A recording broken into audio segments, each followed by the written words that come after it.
إن الحمد لله نحمده ونستعينه ونستغفره ونعوذ بالله من شرور أنفسنا وسيئات أعمالنا من يهده الله فلا مضل له ومن يضلل فلا هادي له وأشهد أن لا إله إلا الله وحده لا شريك له وأشهد أن محمدا عبده ورسوله يا أيها الذين آمنوا اتقوا الله حق تقاته ولا تموتن إلا وأنتم مسلمون يا أيها الناس اتقوا ربكم الذي خلقكم من نفس واحدة وخلق منها زوجها وبث منهما رجالا كثيرا ونساء واتقوا الله الذي تساءلون به والأرحام إن الله كان عليكم رقيبا يا أيها الذين آمنوا اتقوا الله وقولوا قولا سديدا يصلح لكم أعمالكم ويغفر لكم ذنوبكم ومن يطع الله ورسوله فقد فاز فوزا عظيما أما بعد فإن أصدق الكلام كلام الله وأحسن الهدي هدي محمد صلى الله عليه وسلم وشر الأمور محدثاتها وكل محدثة بدعة وكل بدعة ضلالة وكل ضلالة في النار وبعد. إخوان, indeed Allah Azza wa Jal في كتابه العزيز has mentioned a number of amthila and a number of amthal, examples and parables and similitudes that Allah Azza wa Jal strikes in the Quran, and all of them, of course, are similitudes of haqq. All of them, without exception, are true similitudes that the believer benefits from. Shaykh al-Islam ibn Taymiyyah, rahimahullah ta'ala, he mentions the fact that the similitudes that Allah Azza wa Jal mentions in the Quran are of two main types.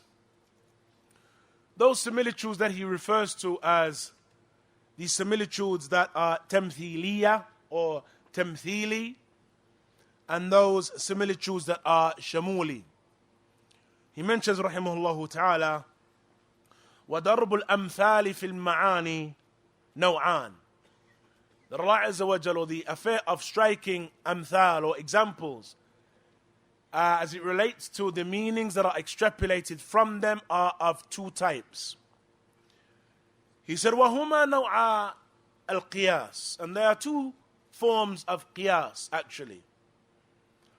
There is two forms of analogy. For indeed the affair of darb al-amthal and the striking of the examples, what is taken from them are analogies. That the believer has those examples struck for him, he reflects upon them and he takes and extrapolates from them benefits that he uses in other scenarios. And so they are amthal, or two types of qiyas, two forms of analogy that Allah Azza wa Jal lays down in the Quran. He mentions أحدهما الأمثال المعينة التي يقاس فيها الفرع بالأصل معين موجود في القدر أو في المقدر. He said that indeed the first of them are the amthal, or the specific types of examples that Allah Azza wa Jal strikes in the Quran, by way of which Allah extrapolates, or by way of which one may extrapolate a far' from an asl. And that is a part of the definition of qiyas that the scholars and the fuqaha mention concerning qiyas, which is ilhaqu far'in bi aslin li'illatin jami'atin baynahuma, that it is to liken a far' with an asl. So we have a far', something we don't have a ruling for, and we liken it with an asl, something that we do have a ruling for, because of the fact that there is an illah or a reason or something that they both share. The reason for the ruling of the first is present in the second, and thus we apply the ruling of the first upon the second. And that is not the qiyas that the scholars of sunnah in the kutub of aqidah warn against. وَلَيْسَ فِي السُّنَّةِ الْقِيَاسِ. That qiyas, ikhwan, is a qiyas that relates and returns back to the aqidah. Striking examples with Allah subhanahu wa ta'ala, qiyas that is manhiyun an. As far as this qiyas, then of course, Ikhwan, Ahlul Ilm permit it. And Allah Azza wa Jal mentions these stories and these examples that we may reflect upon them and make analogies based upon them. And the second, he said, النوع الثاني الأمثال الكلية, or the comprehensive amthal, or the shumuli amthal. That is to say, that Allah Azza wa Jal, when He strikes examples in the Quran, sometimes those examples, أيها الإخوة, are examples that are struck of specific things, particular affairs. And so Allah Azza wa Jal, mathalan, He says, I will give you an example of such and such, or strike for them the example of such and such. And it is something that actually happened. Something that happened, that occurred, and from it, things manifest. A real story, a real affair. And so by way of it, one reflects upon that story, he understands what took place, and he extrapolates the benefit. And then the other type of example, or parable, or amthal, or mathal, is that which Allah Azza wa Jal strikes in the Quran, an example of something, which may not necessarily have been a thing that took place, but Allah Azza wa Jal strikes it as a likeness of something else. مثلهم كمثل الذي استوقد نارا. Their example is as the example of a man who lights a fire. So Allah Azza wa Jal makes the example, as occurs in the beginnings of Surah Al-Baqarah, the example of the munafiqun of something. Their example is the example of something. فَمَثَلُهُمْ كَمَثَلِ الْكَلْبِ إِن تَحْمِلْ عَلَيْهِ يَلْهَثْ أَوْ تَتْرُكْهُ يَلْهَثْ. Allah Azza wa Jal mentions, for example, as it relates to the rejectors, or those who were given iman or received ilm and then rejected it, Allah Azza wa Jal mentions, فَمَثَلُهُمْ كَمَثَلِ الْكَلْبِ. Their example is the example of the dog. إِن تَحْمِلْ عَلَيْهِ يَلْهَثْ وَإِن تَتْرُكْهُ يَلْهَثْ. If you shoo him, he lolls his tongue out. And if you leave him, he lolls his tongue out. And so Allah Azza wa Jal strikes an example of a human being with something, either with an animal or with another scenario that Allah Azza wa Jal mentions to us in the Quran, that we may truly understand their reality. And as we mentioned, Ikhwan, one of the best books explaining the amthal of the Quran is the book of Al-Imam Ibn Al-Qayyim, Kitab Al-Amthal. Al-Imam Ibn Al-Qayyim, he gathers all of the examples and the parables that are struck in the Quran, and then he explains them and extrapolates the meanings that are present within them. A beneficial book concerning the mawdu' and concerning the topic. So concerning then the affair, Ikhwan, of the amthila or the amthal, we have a statement, the beautiful statement of Imam Al-Mawardi. He mentions, rahimahullah ta'ala, وَلِلْأَمْثَالِ مِنَ الْكَلَامِ مَوْقِعٌ فِي الْأَسْمَاعِ وتأثير في القلوب لا يكاد الكلام المرسل يبلغ مبلغها ولا يؤثر تأثيرها لأن المعاني بها لائحة والشواهد بها واضحة والنفوس بها وامقة والقلوب بها واثقة والعقول لها موافقة فلذلك ضرب الله الأمثال في كتابه العزيز وجعلها من دلائل رسله وأوضح بها الحجة على خلقه ولأنها في العقول معقولة وفي القلوب مقبولة. He mentions that indeed Allah Azza wa Jal strikes examples, or as it relates to examples, he says first, that examples as it relates to speech have a place in one's hearing. That is, when one hears an example, he said it has a place in one's hearing and an effect upon the heart. لا يكاد الكلام المرسل, يعني the kalam that just continues and just flows non-stop. It doesn't have anywhere near the type of effect that the example has, the parable has. He said, وَلَا يُؤَثِّرُ تَأْثِيرَهَا. neither does it have the effect that it has. Because the ma'ani or meanings by way of them become apparent. وَالشَّوَاهِدُ بِهَا وَاضِحَةٌ. And the shawahid or the examples by way of them become wadiha, become clear. And the nufus, the souls, have love for them. And the hearts are strengthened and become confident because of them. And the uqul laha muwafiqa, and the intellect find them agreeable. And for that reason, Allah Azza wa Jal has struck amthal and examples fi kitabih al-aziz, وَجَعَلَهَا, and He has made them min dalaili rusuli.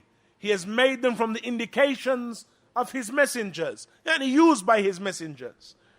And He has made clear by way of them His proof upon His creation, لِأَنَّهَا فِي الْعُقُولِ مَعْقُولَةً, because they are in the intellect perceived. يعني they are perceived by the intellect. وَفِي الْقُلُوبِ مَقْبُولَةً, and they are accepted by the heart. And so the amthal and the example then, indeed, ikhwan, Allah Azza wa Jal strikes them in His kitab, and thus it is of benefit for the da'i that we reflect upon them, particularly the qasas and the stories that Allah strikes in the Quran. Concerning them, Shaykh al-Islam ibn Taymiyyah, he mentions, وَنَذِيرُ ذَلِكَ ذِكْرُ الْقَصَصِ فَإِنَّهَا كُلَّهَا أَمْثَالٌ هي أصول قياس واعتبار ولا يمكن هناك تعديد ما يعتبر بها لأن كل إنسان له في حالة منها نصيب. He said that indeed the نذير ذلك, or that which is like unto that, after mentioning that which is related to يعني the amthal and what have you, he said the mention of stories. He said فَإِنَّهَا كُلَّهَا أَمْثَالٌ, for indeed all of them are examples. And they are the foundations of analogy, the foundations of qiyas and of reflection. And it is not possible to enumerate the benefits that are taken from them, because every individual, as it relates to them, has a hala minha nasib, yani has his own portion in taking from them. He has his own reflection upon them. He has that which is related to him khasa and to him specifically that another man may not necessarily see. That if I were to mention a story to you and then we reflected over its benefits, there would be in this room each individual, alongside the general benefits that are taken from it, each individual would have his own benefit. Something related to himself. Something related to perhaps an experience that he went through. Something related to an occurrence, a scenario that he remembers. Something related to an affair that when it took place, he couldn't see the wisdom. And that story, upon reflecting upon it, he's able to extrapolate a benefit for something that perhaps happened many years ago. And so, Shaykh al-Islam ibn Taymiyyah, he mentions the benefits that are taken from those amthal are numerous. So numerous that it is not possible for a person to say that these are the only benefits that are present within it, because each individual has his own benefit and has his own fawaid and i'tibar and reflection upon that story that the other individual may not have. And so one of the stories, ikhwan, that we want to reflect upon then is a number of verses that have occurred in Surah Yasin. Allah subhanahu wa ta'ala mentions to us in Surah Yasin the example of a township. Allah Azza wa Jal mentions, and it occurs and it begins from ayah 13 in Surah Yasin. Allah Azza wa Jal mentions, وَاضْرِبْ لَهُمْ مَثَلًا, strike for them the example. And as we mentioned, ikhwan, Allah Azza wa Jal begins the qissa and begins the story by referring to it as a mathal, by referring to it as an example. And it is a true story. It is something that actually occurred. It is Not something, ikhwan, that Allah Azza wa Jal has just revealed as a nice story for you to think about, but it is a real occurrence, something that actually took place. Allah Azza wa Jal mentions, وَاضْرِبْ لَهُمْ مَثَلًا أَصْحَابَ الْقَرْيَةِ. Strike for them the example of the companions of the Qaryah, إِذْ جَاءَهَا الْمُرْسَلِينَ. When Allah Azza wa Jal, إِذْ جَاءَهَا الْمُرْسَلُونَ. Allah sent to them the Mursalun. That is, Allah Azza wa Jal sent to them messengers. As far as the Qaryah is concerned, and this township, then the scholars of tafsir are close to united upon the fact that it is a reference to a township known as Antakiya or Antakiya. Some of them mention Antakiya, Antakiya, Antakiya or Antakiya. And it is a reference, ikhwan, to the township known as Antioch. And it is a township that is mentioned in the Bible in a number of places. And there occurred within it a story that Allah Azza wa Jal mentions here in Surah Yasin. Allah Azza wa Jal mentions concerning that township, إِذْ أَرْسَلْنَا إِلَيْهِمُ اثْنَيْنِ. If and when we sent to them two, that is, two messengers. فَكَذَّبُوهُمَا فَعَزَّزْنَا بِثَالِثٍ. When we sent to them two messengers, and they belied, or they rejected, and they denied the two of them. And so we strengthened them with the third, وَقَالُوا إِنَّا إِلَيْكُمْ مُرْسَلُونَ. And they said that indeed we are sent to you, or we have been sent to you, يعني, as messengers. Allah Azza wa Jal then in this story strikes for us the example, as we mentioned, of a township, the township known as Antakiya or Antioch. As far as Antioch is concerned, ikhwan, then there are historically there are two places known and referred to as Antioch. There is one that occurs on the borders of Syria and towards the shores of Syria. And there is one that occurs on the shores or the borders of Turkey. And they are in relative close proximity. That between the two borders or the two perimeters, we have Cyprus. On one side of Cyprus, we have the border of Syria.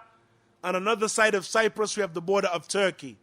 One Antioch occurs in the Turkish border and the other occurs in the Syrian border, or just after the Syrian border. As far as the statements of the scholars of tafsir are concerned, then we'll mention, ikhwan, the statement of Al-Imam Ibn Kathir rahimahullah ta'ala. Ibn Kathir, when he mentions the story, he mentions, وَاضْرِبْ يَا مُحَمَّدْ لِقَوْمِكَ الَّذِينَ كَذَّبُوكَ. Strike for them, Ya Muhammad, يعني, your people, those who have rejected you. The example of the Ashab al-Qaryah, the example of the companions of the township. This township then, as we mentioned, was Antioch, and he mentions, قال ابن إسحاق فيما بلغه عن ابن عباس وكعب الأحبار ووهب ابن منبه إنها مدينة أنطاكية وكان بها ملك يقال له أنطوخس ابن أنطوخس ابن أنطوخس. That we have, he said, within it, that is Ibn Abbas, Ka'b al-Ahbar, and Wahab ibn Munabbih, they all said that it is the city of Antioch. He said, and within it there was a king whose name or who was known as Antiochus or Antiochus. And the English rendition of that name is Antiochus or Antiochus. And he was a ruler who had three sons, or who had a son who had a son. Antiochus the first, Antiochus the second, and Antiochus the third. And thus Ibn Kathir, he mentions the statement of Ibn Abbas, Ka'b, and Wahb ibn Munabbih that he was a king whose name was Antikhas ibn Antikhas ibn Antikhas. And that is then a reference to Antikhas the third. He said, وَكَانَ يَعْبُدُ الْأَصْنَامِ فَبَعَثَ اللَّهُ إِلَيْهِ ثَلَاثَةٌ مِّنَ الرُّسُلِ وَهُمْ صَادِقٌ وَصَدُوقٌ وَشَلُومٌ. Allah Azza wa Jal here sent to this king, the one who used to worship idols, sent to them 3 messengers. They are Sadiq, Saduq, and Shalom. Those 3 names occur in a narration that is not established and not authentic. And thus the statement or the attribution of those names to those prophets is something that we are not able to establish. And this, incidentally, is one of the positions of Ahl al-Ilm concerning who those messengers were, and the fact that they existed in the Antioch, and that is the Antioch that is on the region or on the borders of Turkey, and so we have this difference, number one, about whether it was the Antioch of Turkey or the Antioch of Syria. And then we have a difference, number 2, concerning who the ruler of that Antioch was. And then we have a difference, number 3, concerning who the messengers were that were sent to them. One group of scholars hold that those messengers were Sadiq, Saduq, and Shalom. And as we mentioned, that is weak. And another group of the Mufassirun hold that those messengers were Barnabas, John, and Saul or Paul. Barnabas, John, and Paul. Others hold that it was Barnabas, John, and Simeon Niger. Simeon Niger, Sam'un, who was referred to as Simeon Niger because of his African origins. That was what is said about them or who they were. And thus, if it is a reference to those 3, then it is referring to the Antioch of Syria, not the Antioch of Turkey. In any case, Al-Imam Ibn Kathir rahimahullah ta'ala, he said and mentions that Allah Azza wa Jal sent to them 3 messengers. There are some narrations that mention that the first 2 that were sent, they were taken and they were imprisoned. And thus Allah Azza wa Jal strengthened them with a 3rd messenger who called them to Allah subhanahu wa ta'ala. Ibn Kathir rahimahullah ta'ala, he mentions that they all said that we are messengers sent to you. قَالُوا مَا أَنْتُمْ إِلَّا بَشَرٌ مِثْلُنَا. And so they responded by saying, and this response, brothers and sisters, though the wordings may differ, the meaning is one and the same as it relates to every single messenger that was sent. That they said, you're nothing but men like us. قالوا ما أنتم إلا بشر مثلنا وما أنزل الرحمن من شيء. And Ar-Rahman has sent down nothing, يعني to you. إن أنتم إلا تكذبون. And indeed you do nothing but lie. Those 3 arguments were arguments that historically were mentioned by the rejectors of the prophets and the messengers throughout time. Sheikh bin Uthaymeen, as it relates to these 3 forms of rejection, he mentions and explains and describes and speaks about this type of inkar. He said, فَصَارَ إِنْكَارُهُمْ مَبْنِيٌ عَلَىٰ أَمْرَيْنِ.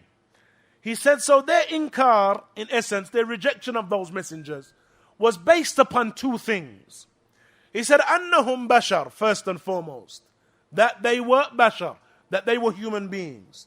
يعني كأنهم يقولون لو كنتم رسلا لكنتم ملائكة. It is as though they were saying that if you were truly messengers, then you would be angels.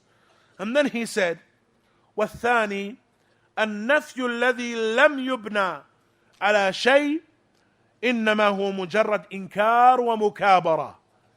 And the second type of inkar is an inkar and a rejection that is not built upon anything. Rather, it is just inkar, rejection, and mukabara. Rejection and being proud and haughty. And that is based upon the following statement, وَمَا أَنزَلَ الرَّحْمَنُ مِنْ شَيْءٍ إِنْ أَنْتُمْ إِلَّا تَكْذِبُونَ. Allah Azza wa Jal, Ar-Rahman has not sent anything down, and you do nothing but lie. Shaykh Ibn Taymiyyah, he mentions that this second type of inkar or rejection is based upon pure conjecture. It is mujarrad nafi. It is pure rejection of what those prophets came with. Not based upon any criteria or any factor, pure rejection. And so the first does have an origin, that truly they were men. And that is the case with the prophets and the messengers. And so there is a basis for that first statement. Ma antum illa bashar sahih. That they were nothing but men. But they were not ordinary men. They were men that Allah Azza wa Jal chose to reveal to. And chose and selected as messengers. And so though it does have an origin, and it does have a basis, again, rejecting that statement or rejecting their position as messengers is something that returns back to their haughtiness and their pride. This second affair, though, of them saying, وَمَا أَنزَرَ الرَّحْمَنُ مِنْ شَيْءٍ إِنْ أَنْتُمْ إِلَّا تَكْذِبُونَ, that Ar-Rahman has sent nothing down, and you do nothing but lie. Again, ikhwan, this form of rejection is one as straightforward as it may sound, and as simple as it may seem. It, in essence, is the basis of rejection throughout time. Rejection of the prophets and the messengers is based upon this. That is, those who rejected, in essence, they say, and those who continue to reject, they say, Ma anzara ar-Rahmanu min shay. Ar-Rahman has sent nothing down. In antum illa takdhibun. And indeed you do nothing but lie. The basis of their rejection, in essence, even if we look at those who reject faith in our time, the atheists of this ummah, and their atheism ordinarily returns back to their belief in science and their rejection of faith.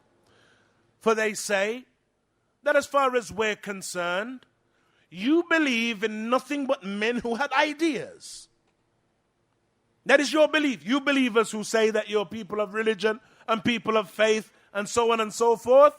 Then number one, we don't even believe in God. We don't even believe that God exists. And number two, you are a people who believe in men who brought ideas. I choose to reject those ideas. Even though, when we look and we probe what they actually believe to be the truth, what is the true reality then? Because we exist. And our existence must return back to something. What is the true reality then of our existence? Because they must have a belief in how we came about. Because we exist. And just as Allah Azza wa Jal has mentioned, أَمْ خُلِقُوا مِنْ غَيْرِ شَيْءٍ أَمْ خُلِقُوا مِنْ غَيْرِ شَيْءٍ أَمْ هُمُ الْخَالِقُونَ أَمْ خَلَقُوا السَّمَاوَاتِ وَالْأَرْضِ بَلْ لَا يُوقِنُونَ. Were they created from nothing? And that, of course, is an assumption that is preposterous. Or are they the creators? Again, they will have to reject that. أَمْ خَلَقُوا السَّمَاوَاتِ وَالْأَرْضِ. Or is it they who created the heavens and the earth? Rather, or indeed, they will have no certainty. And so what it is they believe in, again, is a scientific concept. One that revolves around something random, creating this beautiful uniform creation that we see before us. And that, brothers and sisters, returns back to men who had ideas. Alaysa kadhalik? Those are nothing but theories. They were not present. Neither do they have, by way of evidence, that which substantiates, categorically substantiates the belief that they have. It is nothing but men who had theories. Yani, men with ideas. And so they reject our men who had ideas for their men who have ideas. In essence, because they claim that the prophets and messengers were nothing but men who had ideas. They revolutionized the land that they were in. They raised their people from a state of degradation, and they uplifted their people and gave them something to believe in. But they were just men with ideas. And so their rejection of those men with ideas is in order to accept other men who had other ideas. Those other ideas they consider plausible. But in the scheme of things, even their greatest scientists have to return and know that everything that we have around us must return back ultimately to a creator or to something that created.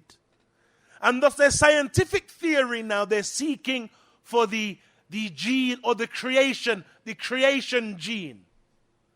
Yani that thing or that molecule or that atom, that by way of it we can explain how everything came into being.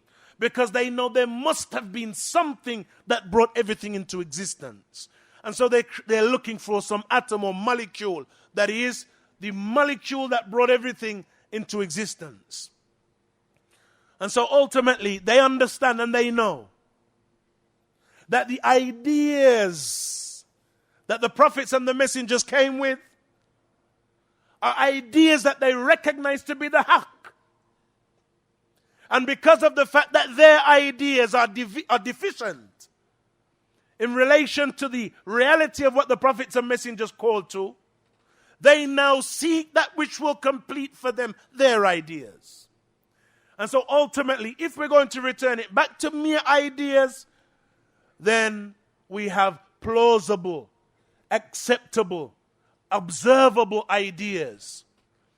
When we look at the history of many nations, we have come across and they have found proof and documentation and physical proof of the existence of the townships that the prophets and the messengers spoke of. They actually existed, and they have proof of that. And they understand that the existence must have a creator, and thus they're looking for their scientific creator, all in a mission to reject the da'wah and the call of the prophets and the messengers, all in a mission to reject God, because accepting God and accepting a creator has ramifications. If we accept that one created, then he must have had a reason for creation. And if we accept that creator had a reason for creation, then he must have sent prophets and messengers to explain the reason. Those prophets and messengers present in the book. But if we accept it, then it has and it warrants from us action. Action upon that which we accept. And thus it is imperative that we fight against it and that we reject it. And that was the way and the example and the sunnah of the rejectors of the prophets and the messengers throughout time. In antum illa bashar wa ma anzala ar-rahmanu min shay in antum illa takdhibun. You are nothing but men. And Ar-Rahman has sent nothing down. And you do nothing but takdhibun. You do nothing but lie. And that, brothers and sisters, was the manner in which throughout time the prophets and messengers were rejected. Al-Imam Ibn Kathir rahimahullah ta'ala, he continues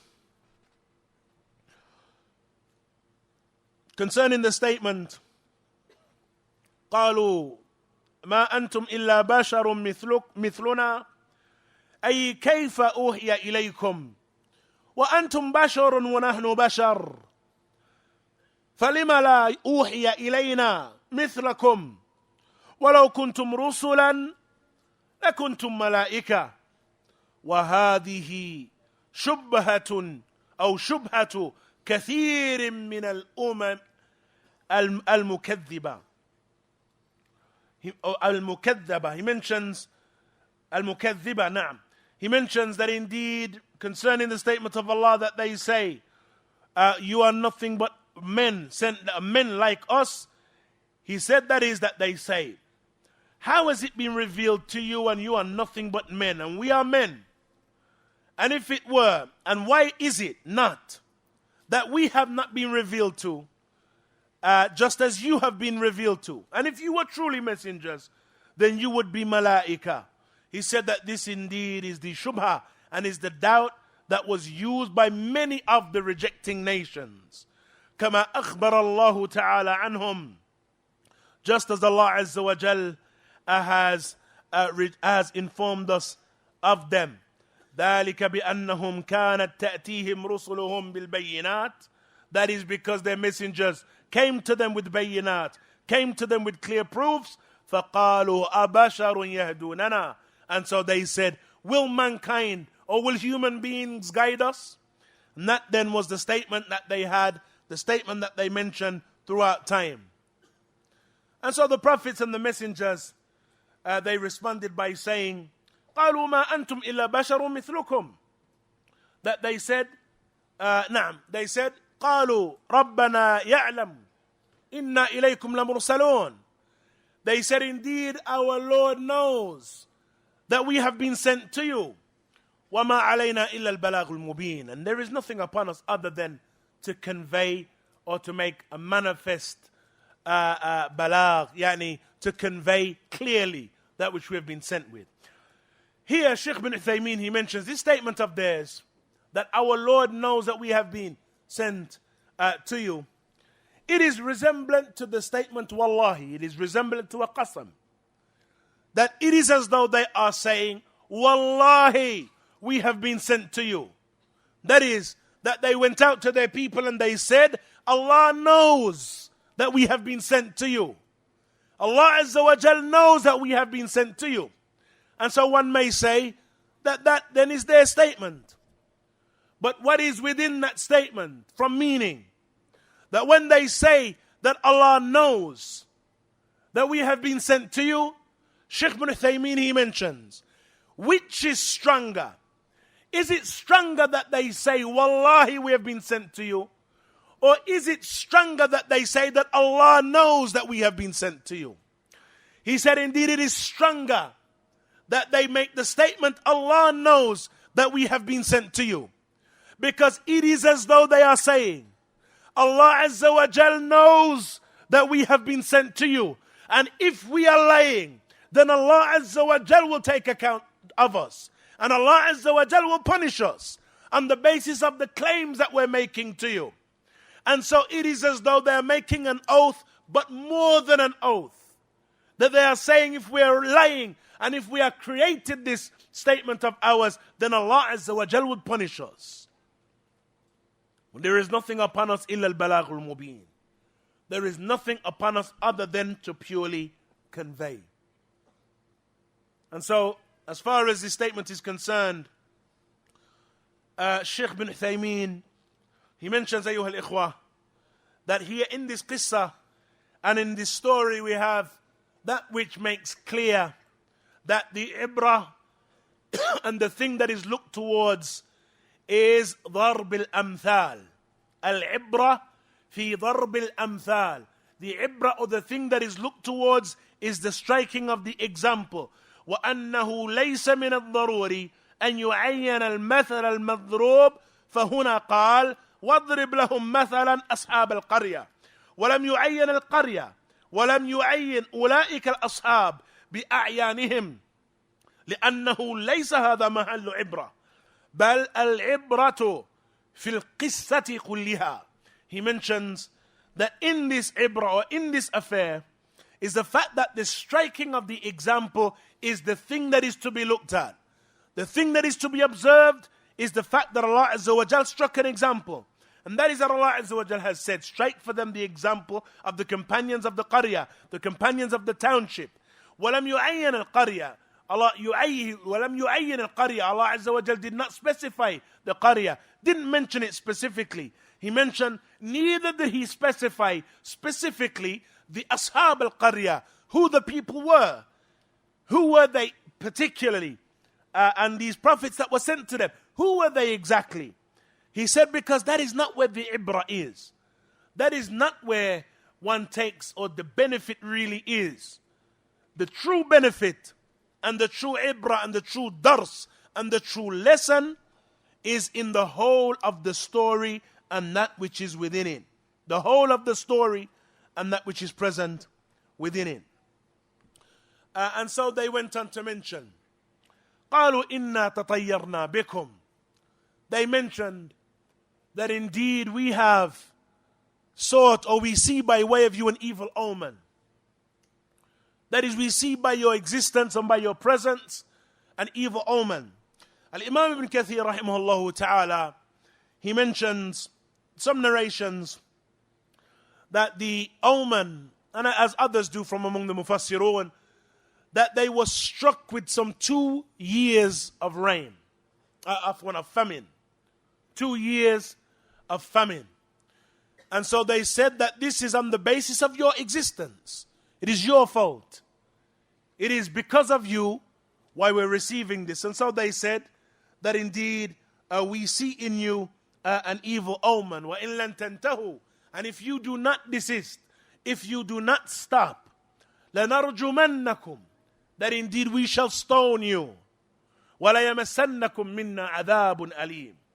And you shall be touched from us with a severe punishment. And that is that this omen of theirs, or this omen that they claim, is one that returns back to their presence. And so the prophets and the messengers, they said, طَائِرُكُمْ مَعَكُمْ. That your ta'ir, your omen, and they referred to that as an evil omen, as the ta'ir, because they used to look at the birds. The origin of the evil omen was the observation of birds. And so the term was used for any other type of seeking or looking at an omen or observing what one believes to be an omen. And so they said, طَائِرُكُمْ مَعَكُمْ أَإِن ذُكِّرْتُمْ بَلْ أَنْتُمْ قَوْمٌ مُسْرِفُونَ. They said, your omen is with you. Your evil omen is with you.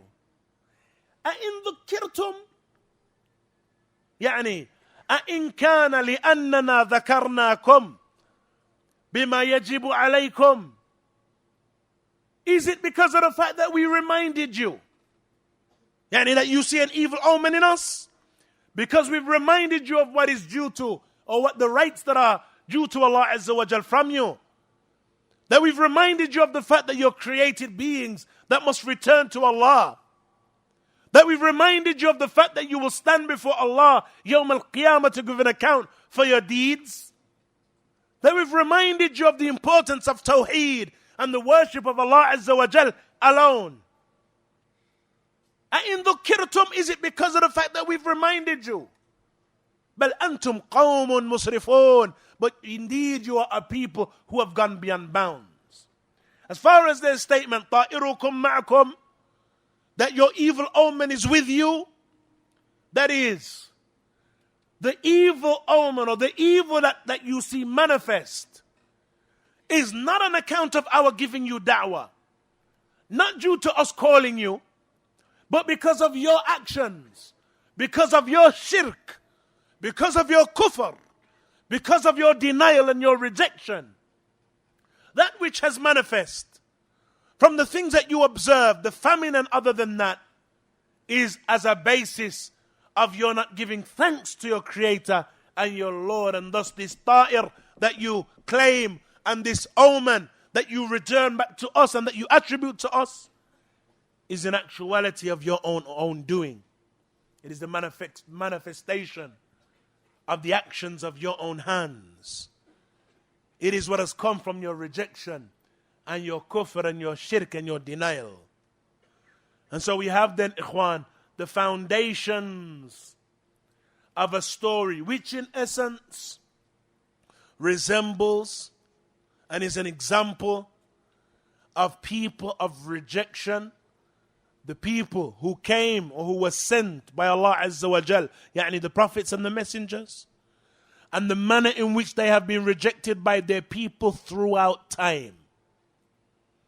That they were sent, they called to Allah Azza wa Jal, and they were brave in the face of adversity, brave in the face of tyrants, brave in the face of rulers who wish they didn't exist, brave in the face of a people who rejected them ordinarily. They were resilient and continued to call them because they sought the people's guidance. They sought good for those people.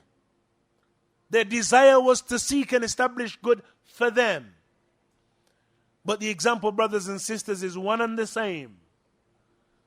And there is much, therefore, to reflect upon. There is much that may be extrapolated from these qasas, from these stories. And we'll look at that bi-idhnillah in tomorrow's session. Wallahu ta'ala a'lam. Wa sallallahu wa sallam wa barak ala nabiyyina Muhammad wa ala alihi wa sahbihi ajma'in.